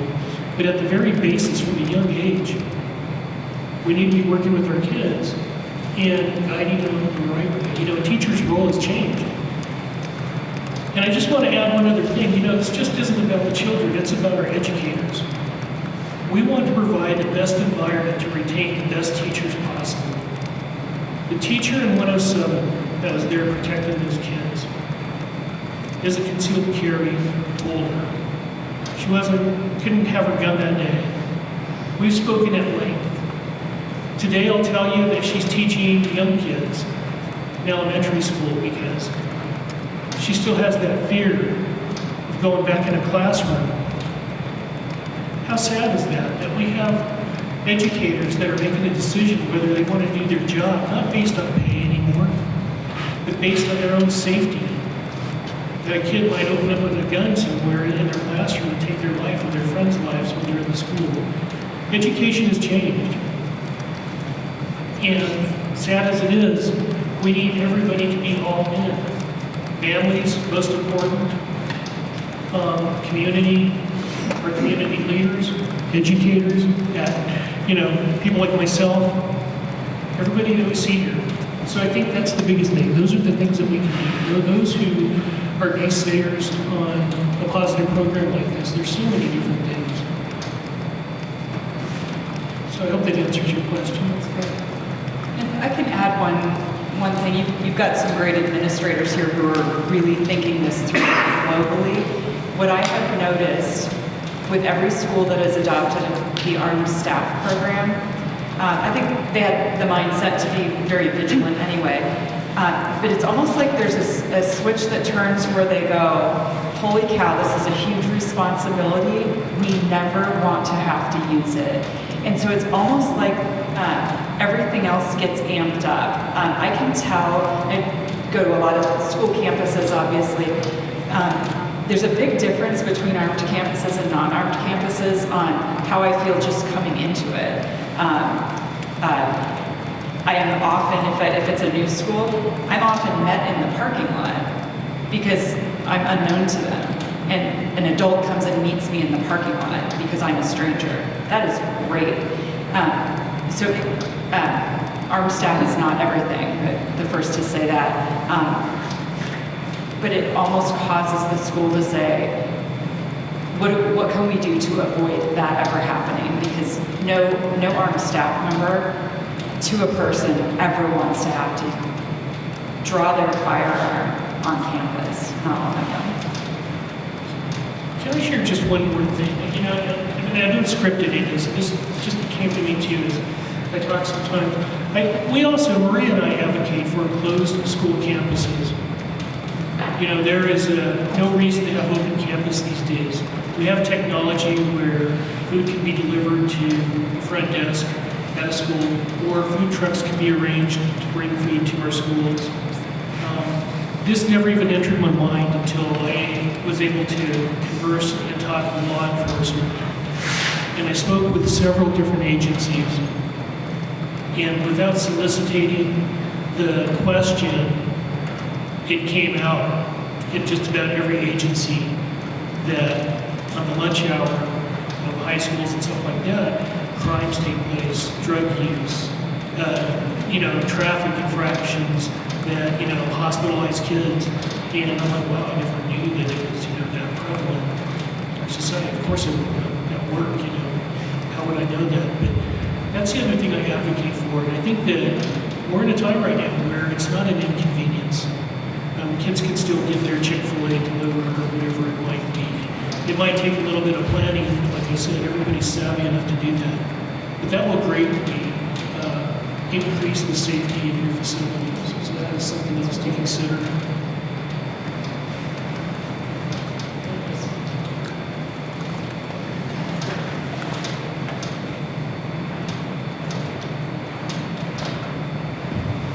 Anything further from any of the board or panelists? All right. Entertaining a motion to adjourn. I'll motion to adjourn. I'll second the motion. Any opposition to that motion? Seeing none, we are adjourned. Panelists, thank you very much for your time tonight.